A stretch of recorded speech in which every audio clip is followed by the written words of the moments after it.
E aí, morte? Opa, e aí de novo, Fel? Que tipo de caos você tem aprontado por aí?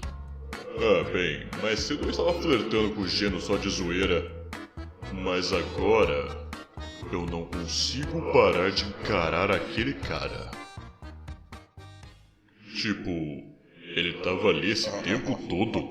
E ele também é um esqueleto? Ou... Ah, tudo que eu sei dele é que ele está sentado naquele canto, gargalhando sozinho, já faz algumas horas.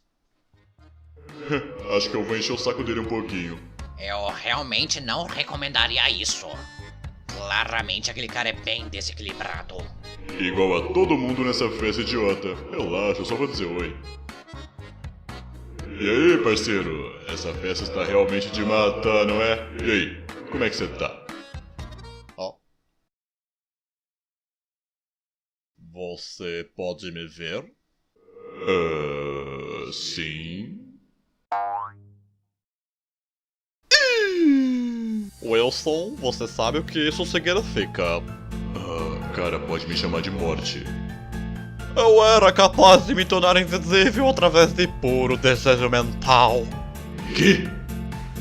Logo terei que explodir alguns coelhos. Pense sobre isso. Ah, meu Deus, mas o que caralhos é você?